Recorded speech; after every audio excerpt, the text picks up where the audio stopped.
The morning had started the way most royal mornings do, with a kind of polished silence that fools people into thinking everything is fine. The kind of silence that has been carefully arranged, like flowers in a vase, pressed into shape so that no one on the outside ever catches a whiff of what's rotting underneath. Buckingham Palace breathes differently on days like this. The staff moves with that particular trained stillness, eyes forward, hands occupied, mouths shut. Everyone knows something. Nobody says anything. That is the oldest rule of all. Prince Louis had been running. That was the thing nobody wanted to acknowledge right away, that a child had simply been running, the way children do, the way children are supposed to, the way that should never in any universe result in what happened next. He was 8 years old and, full of that particular morning energy that makes children practically vibrate, and he had come around the corner of the East Corridor at full speed, arms out, socks sliding on the marble, completely unaware that the world was about to tilt under him in a way that had nothing to do with the floor. Camilla was there. She was moving in the opposite direction with the same kind of purposeful momentum that powerful women cultivate over decades, the walk that says I am going somewhere that matters and I will not be interrupted.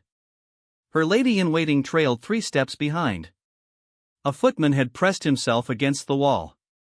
And then, Louis came around that corner like a small cannonball, and the collision happened the way all the worst things happen, fast, unplanned, and witnessed.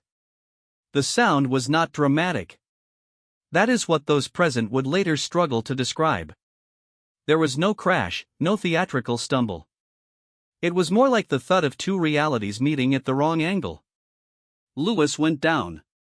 His elbow caught the edge of a side table on the way. A vase teetered. The footman lunged for the vase. The lady-in-waiting made a sound that was not quite a gasp. And Camilla's hand came out. Whether it was reflex or something else, whether it was a steadying gesture gone wrong or something that the witnesses in that corridor would quietly, separately, come to their own conclusions about, her hand came out and it connected with the side of Louis's face with enough force that the boy went from stumbling to sprawled. He hit the floor.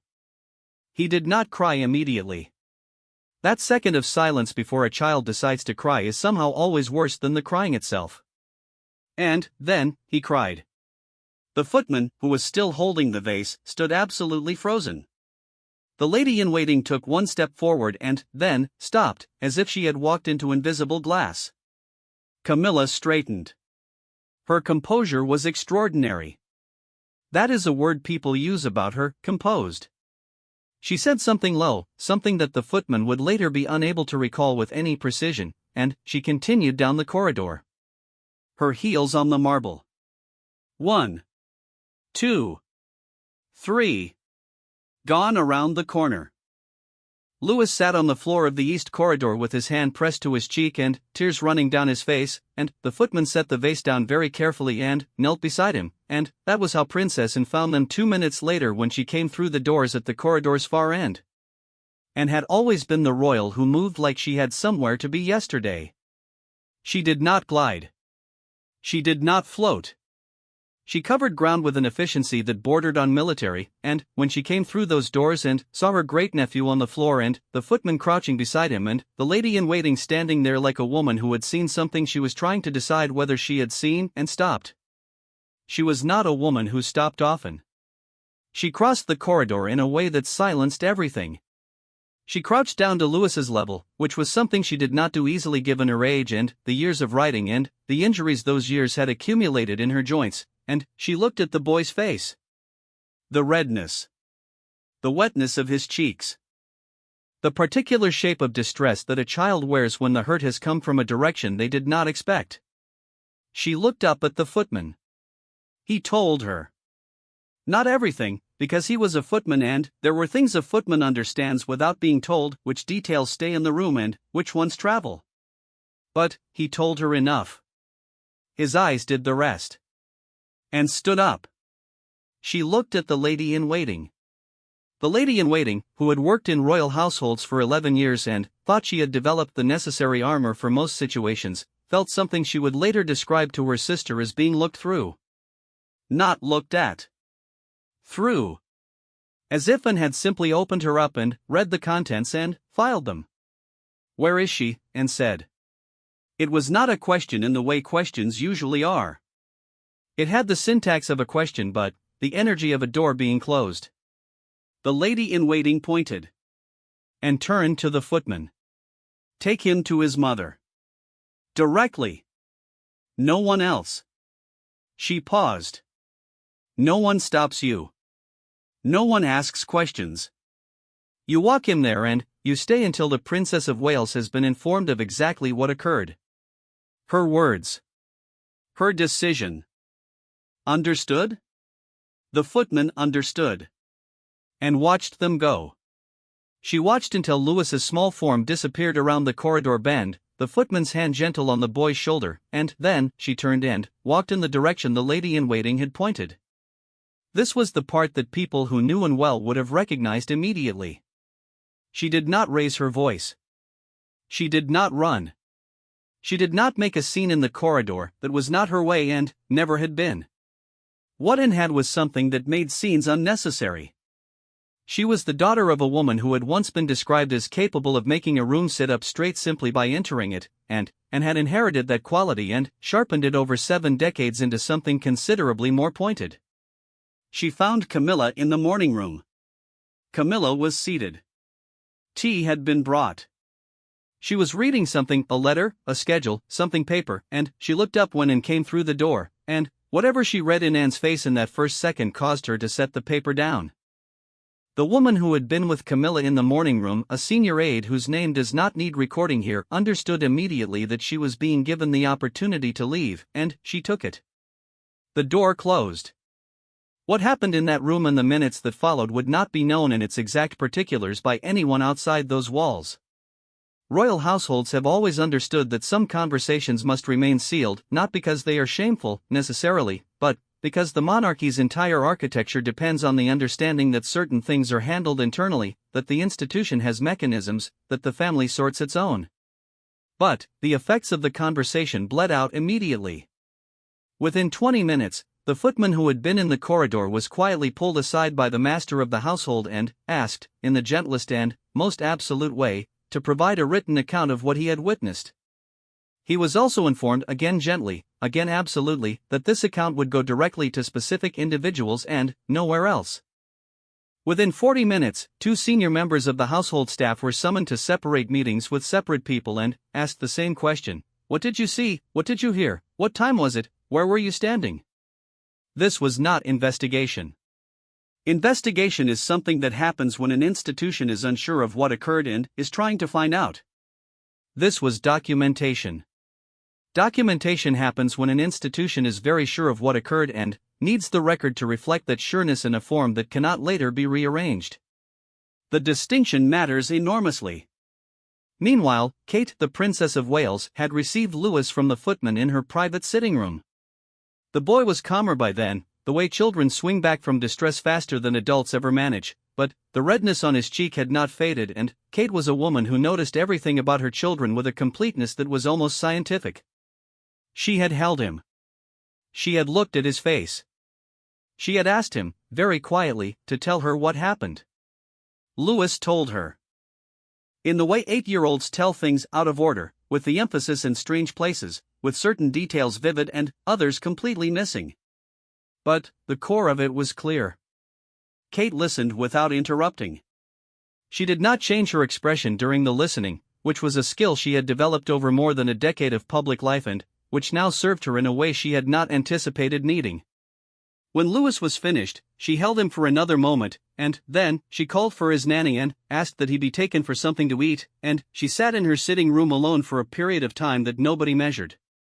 Then she made a call. Then another. The machinery of the palace, that enormous, silent, invisible machinery, began to move.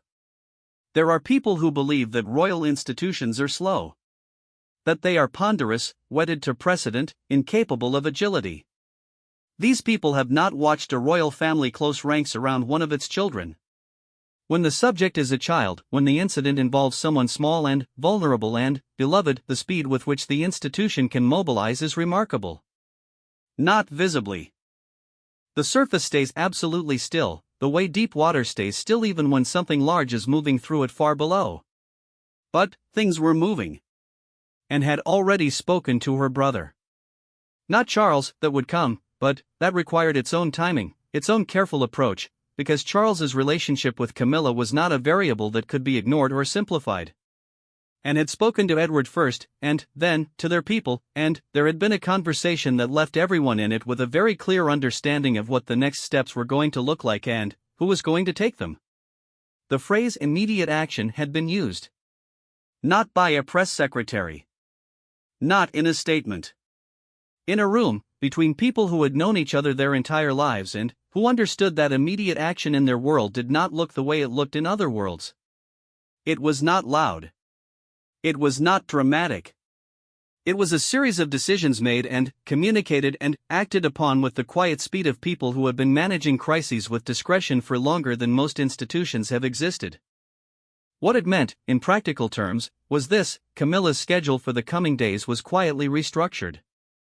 Certain engagements that would have placed her in proximity to specific members of the family were, without announcement, without explanation, without the kind of cancellation that requires a reason, simply removed. Her household was made aware that certain protocols were being reviewed. Her senior staff received guidance that was framed as procedural but was understood by everyone who received it as something considerably weightier than procedure. And, at the center of all of it, unseen and unquoted and moving through the palace with her characteristic purposeful efficiency, was Anne. She had not raised her voice. She had not wept. She had not issued ultimatums in the theatrical sense, had not delivered speeches, had not performed her anger for anyone's benefit. What she had done was something much more effective and much harder to argue with. She had made it clear, through every mechanism available to her, that what had happened in that corridor was not acceptable, was not going to be treated as acceptable, and was not going to quietly dissolve into the managed forgetting that royal incidents so often dissolve into. Louis was a child. That was the thing Anne kept coming back to, according to those close to her. Not the politics of it. Not the implications for household dynamics or public perception or the delicate equilibrium that Charles's marriage required. A child had been on the floor of the East Corridor with a red cheek and wet eyes, and the people who loved the child were not going to let that moment be absorbed into the institution's famous silence without consequence. The day continued. On the surface, it continued normally. Schedules were kept. Engagements were honored. The palace presented to the world, as it always did, as it had for centuries, the image of an institution in ordered, dignified operation. Underneath, everything was different. And, in her private sitting room, Kate sat with a cup of tea that had gone cold, her phone face down on the table beside her, and looked out the window at the grey London morning, and the look on her face was something that people who knew her well would have recognized as the particular expression she wore when she had made a decision and was simply waiting for the moment to act on it. She had made a decision. The palace did not know yet exactly what shape it would take.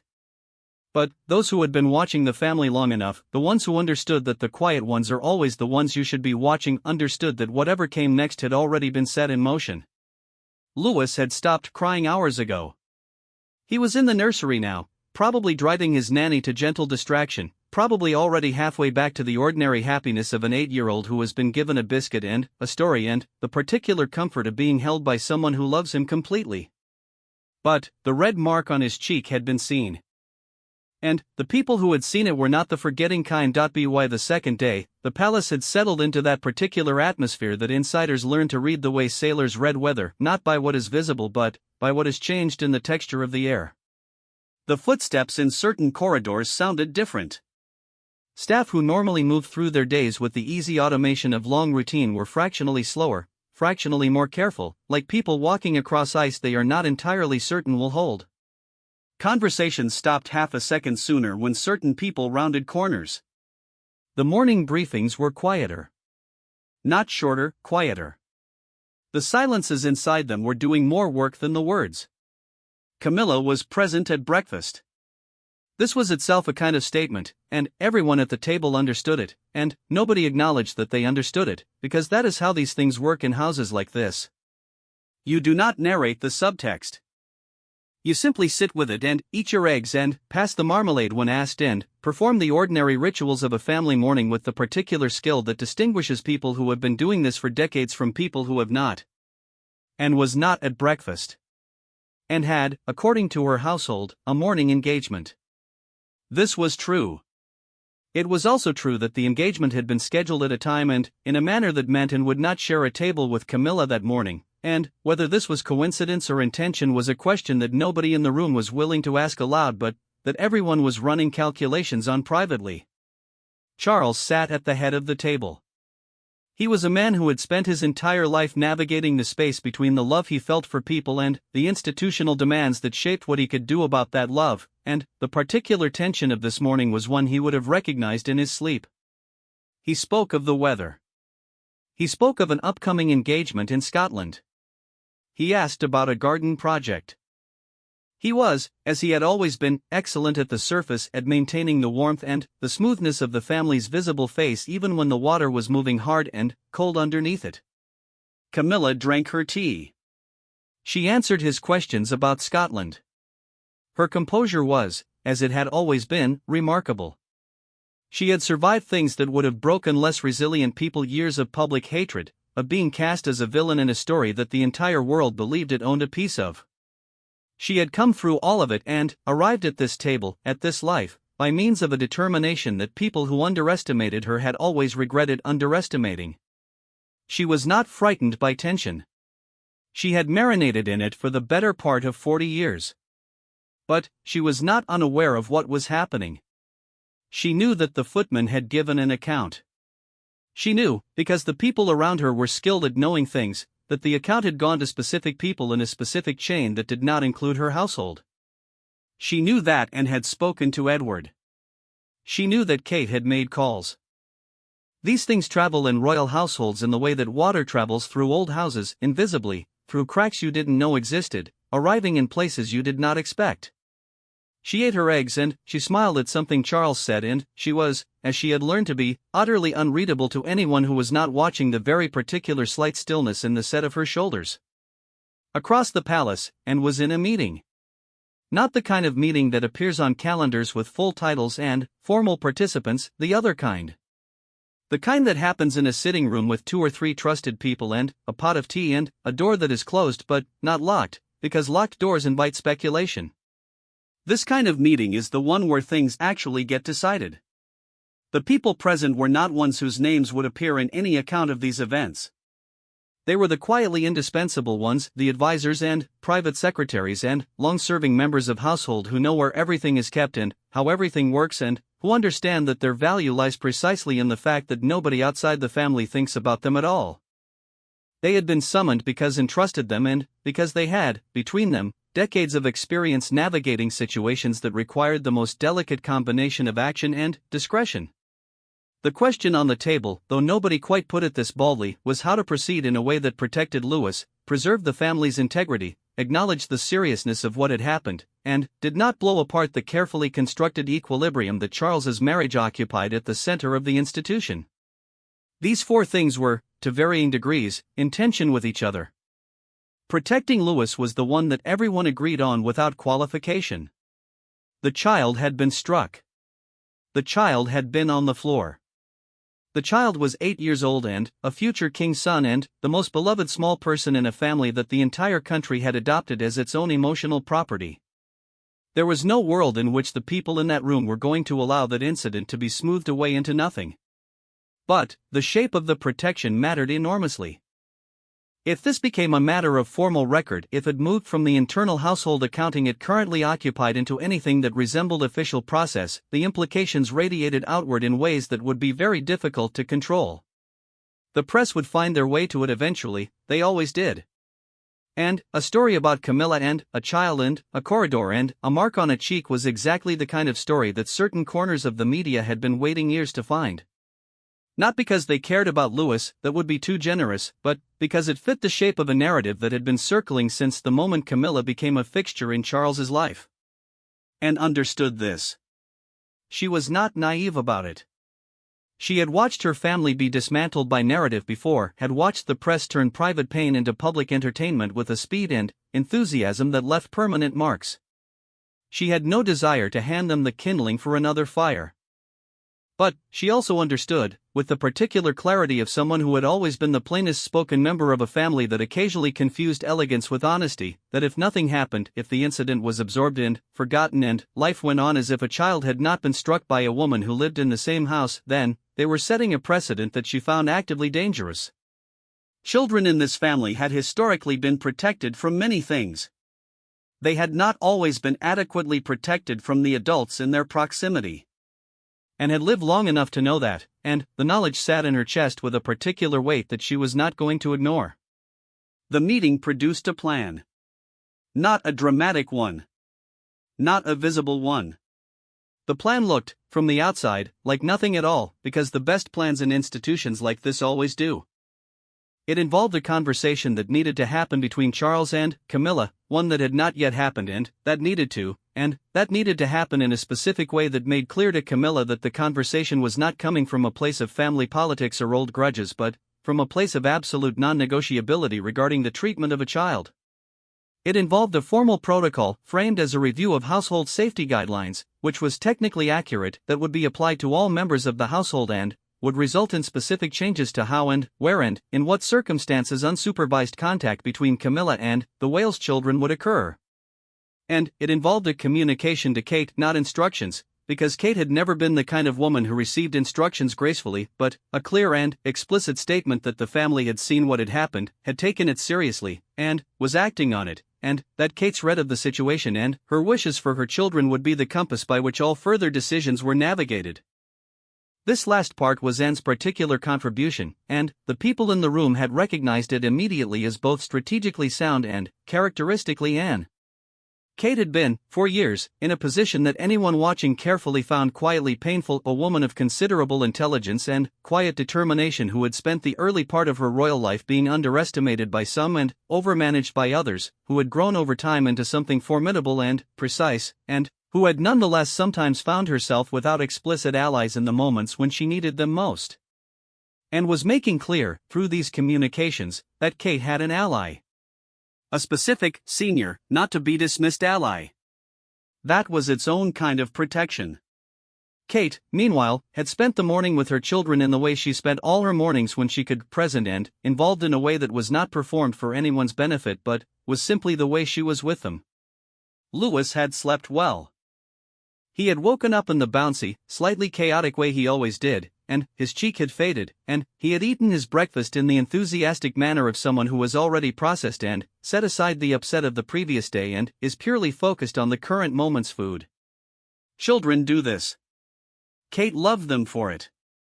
She loved the way they lived entirely in the present, the way their systems righted themselves with a biological efficiency that adults completely lose, the way Louis could go from tears on a marble floor to demanding a specific toy with equal wholehearted urgency. She had held that in mind during the previous evening, had held it deliberately, like a counterweight, against the other thing she was feeling. The other thing she was feeling was not something she had named aloud to anyone. Not to William. Not to Anne. Not to anyone who had been part of the careful, rapid mobilization of the past 24 hours.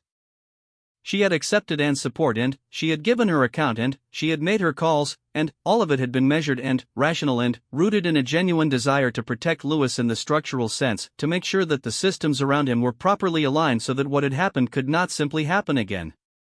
But underneath all of that was a thing that was not measured or rational. It was older and simpler and far more animal than the institutional conversation she had been having with the palace machinery.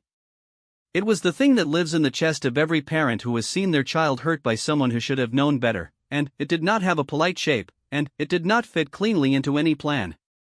She had not let herself look at it too directly. She was too strategic for that, had learned over years to be strategic, had learned that the direct approach in this family almost never produced the results you needed, that the way to move things here was sideways and carefully and with patience that sometimes felt like it was eating her from the inside. So she had been patient. She had been strategic. She had worked through channels and communicated in the appropriate ways and trusted the people she trusted. But, in the quiet moments, in the 20 minutes between children going to bed and her own evening obligations, in the 5 minutes of a bath that was the only privacy she reliably got, she let herself look at it. Louis on the floor. His cheek. That second of silence before he cried. She looked at it and, then, she folded it back up and put it somewhere internal that was very well organized and very securely closed, and she went back to being strategic. William was aware of all of it. William had been told. William's response to being told was a thing that Kate had watched carefully, had watched for the signs of how he was processing it, because William's processing had its own particular architecture, shaped by decades of loving his father and spending those same decades in the complicated awareness of what his father's choices had cost everyone around them. Camilla was not his enemy. He had arrived, after years and considerable personal difficulty, at something that functioned as acceptance and sometimes even warmth. That history was real and it mattered, and William was not going to throw it away. But Louis was his son. His son, whose cheek. His son, who had been on the floor.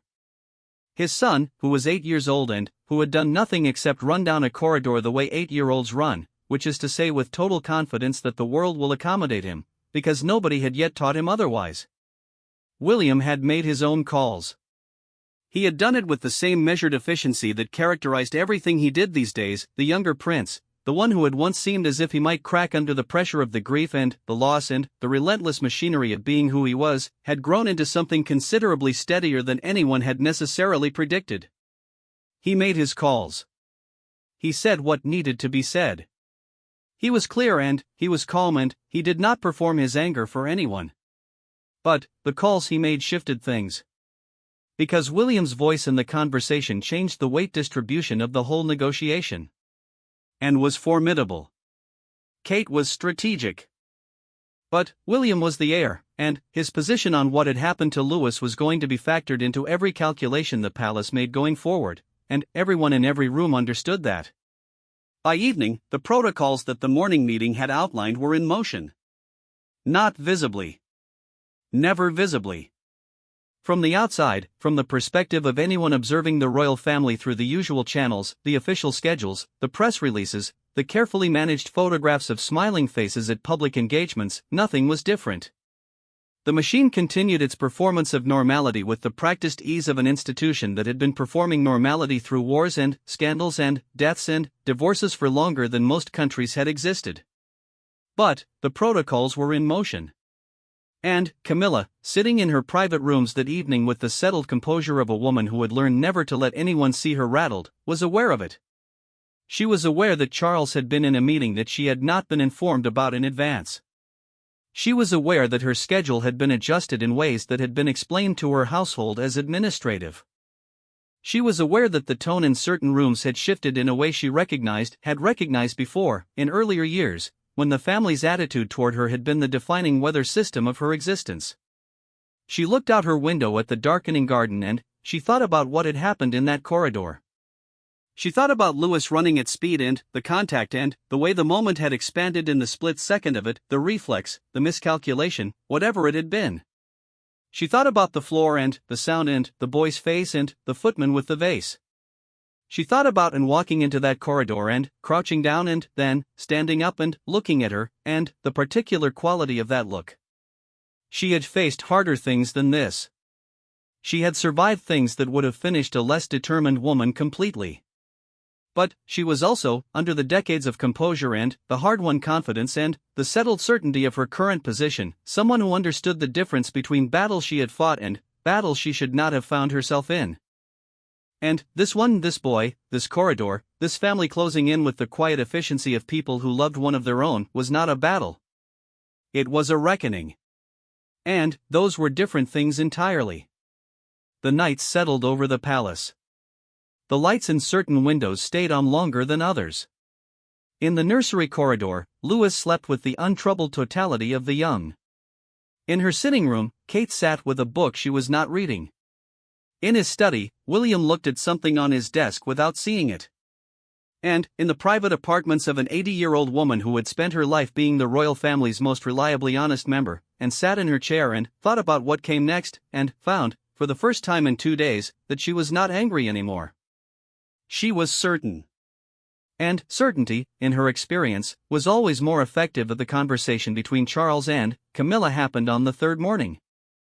It had been arranged, not scheduled. There was an important difference in the way that the most significant conversations in royal marriages are always arranged, which is to say by the careful alignment of a window of time in which both parties were present, available, and, without the particular buffer of staff and schedule that normally insulated them from extended private dialogue. Charles's private secretary had created this window with the seamless invisibility that distinguished the best people in his position. Nothing on the calendar reflected it. The morning looked, on paper, like any morning. But the window was there, and both of them knew it, and when the moment came, it was Charles who closed the sitting room door. He was not a man who liked confrontation. This was one of the most documented and quietly debated facts about him, that the King of England, a man of immense intellectual range and genuine moral seriousness, had spent much of his life finding ways around direct conflict rather than through it. He felt things enormously. He cared about things, people, ideas, the environment, his family, with an intensity that sometimes bordered on anguish. But the expression of that care had always been routed through channels that preserved the peace of the immediate moment, and the peace of those moments had sometimes cost people around him considerably. He knew this about himself. He had known it for years. He had paid for it, in ways that he was aware of and, in ways he was still understanding. This morning was different. He sat across from Camilla, not at a table, not behind a desk, but in the two chairs by the window where they had sat thousands of times before, in the easy proximity of two people who have made a life together, and he was quiet for a moment that was long enough to mean something. Then, he told her what he knew. Not as accusation. That was not how he operated, and she would have armored immediately against accusation, and the conversation would have become a different kind of conversation entirely. He told her what he knew in the way that people speak when they are trying to reach someone they love through a difficult thing, carefully, and with the particular sadness of someone who had hoped, sincerely, that the conversation would not be necessary. She listened. She did not interrupt. She did not explain. She did not give him the long history of the corridor, the speed of the contact, the reflex argument, the context of the moment, all the things that her mind had organized in the previous 2 days into the structure of a defense she had not deployed anywhere because she was too experienced to deploy a defense before she had heard the full charge. She listened to Charles with the attention she gave everything important, which was complete and, still and, gave nothing away. When he finished, there was a silence between them that had weight. Camilla had been many things in her life. She had been the other woman and, the villain and, the patient one and, the survivor and, finally, after all of it, the queen. She had earned every one of those identities through a sustained personal cost that very few people fully appreciated, because it had been sustained so privately and, over such a long time that it had become invisible. She was not a woman who performed vulnerability. She had learned, in the years of being publicly destroyed, that performing vulnerability was something other people used against you, and she had sealed that particular exit a long time ago. But, in this room, with this man, with the window gray behind them and the weight of what he had said sitting between them like a third presence, she said, "I know what happened." 3 words. No more from that direction. But the way she said them contained something that Charles recognized, and that caused something in his posture to change, not soften, exactly, but open slightly, the way a door opens when the person on the other side is not trying to force it. She said the other thing. The thing that mattered. She said it in the same quiet, controlled tone, with no performance in it and no demand. She said it like something she had arrived at herself, in her window-lit private rooms over 2 days of thinking, and had decided to bring here because it was the honest thing, and she had always, underneath everything, valued honesty more than she was given credit for. Charles received it. He sat with it for a moment. Then, he reached across the space between their chairs and put his hand on hers, and that was the end of one part of the conversation and the beginning of another. What had been decided in that sitting room filtered through the household in the way decisions always filtered, not through announcements or memos but through the slight shifts in atmosphere that the trained inhabitants of royal spaces read with the literacy of people who have learned that the official word is almost never the first word. By mid-morning, the senior members of both households had a clear understanding of the direction of travel. By afternoon, the protocol revisions that had been framed as routine household safety reviews were communicated with a specificity that left no room for misreading. By evening, the shape of the new arrangement was in place. The shape was not punitive, in the formal sense. Camilla's role had not been diminished in any official or public way. There was no statement. There was no exclusion, no exile, no dramatic rupture visible to anyone outside the household walls. The monarchy did not do those things, not with its own, not publicly, not unless absolutely forced to by circumstances that had already made the choice unavoidable. That was not the way this institution managed its interior crises. What had changed was subtler and more permanent than any public statement could have been. The invisible architecture of proximity had been redesigned. The circumstances under which Camilla and the Whale's children occupied the same spaces, the same corridors, the same unstructured mornings, had been quietly, thoroughly restructured so that the specific kind of moment that had produced the East Corridor incident was no longer possible in the same configuration. It was not announced. It did not need to be. Everyone who needed to understand it understood it completely. And Kate knew. And had called her. The conversation had been brief, because both of them were women who had learned to say more in fewer words than people expected, and because the information that needed to be communicated was clear and specific and did not require the kind of extended processing that the past 3 days had required of everyone involved. And told her what had been decided. And told her that her wishes, her assessment, her knowledge of her children had been the central reference point for every decision. And told her, in the particular way and told people important things, without softening it, without decorating it, without any of the managed cushioning that royal communications usually employed, that Louis was protected. Kate thanked her. And said something brief and characteristically dry in response, and Kate, alone in her sitting room with the phone in her hand, found something moving through her chest that was not quite relief and not quite release but was the closest approximation her body could currently produce to either of those things. It moved through her and settled somewhere low and quiet, and she sat with it for a minute, and then she put the phone down and went to find her children. They were in the garden. All three of them, George and Charlotte and Louis, their nanny at a careful distance, the late afternoon gray bright and sharp with the particular quality of English winter light that makes everything look more vivid than it is. Charlotte was doing something competitive with a ball. George was watching with the expression of someone who was deciding whether to participate. Louis was running. He was just running. For the pure physical joy of it, the way he always did, arms out and socks already dirty and face entirely focused on the next stride.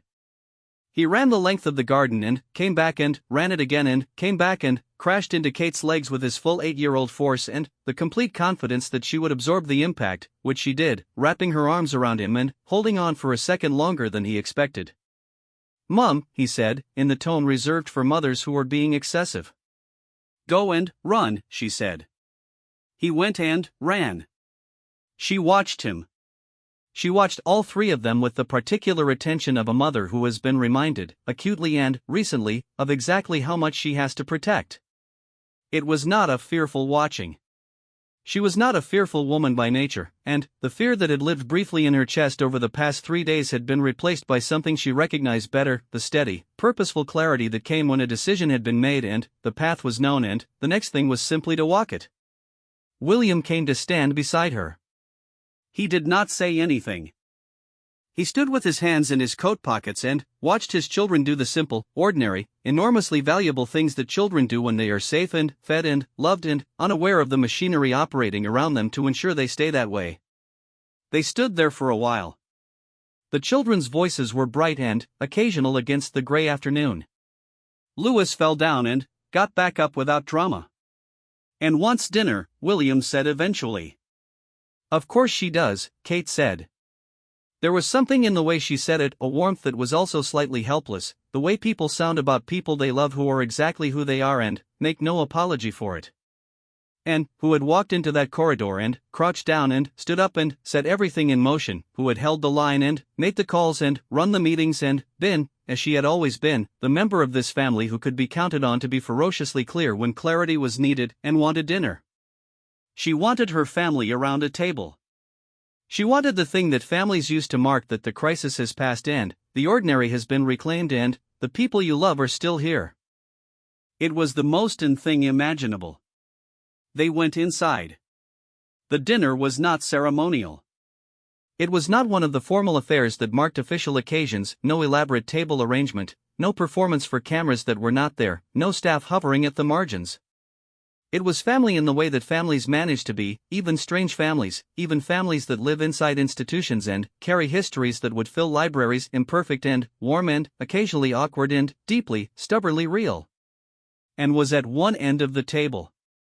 She had a glass of wine and she was talking about something entirely unrelated to the past 3 days, a horse, or a program she was involved with, or something that had irritated her in the news, something firmly ordinary.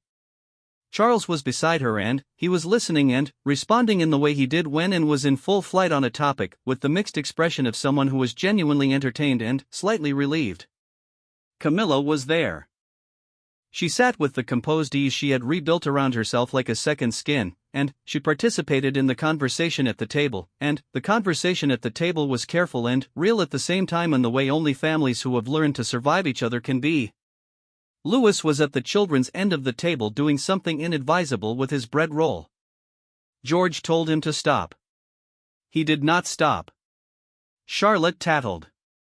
Louis denied everything.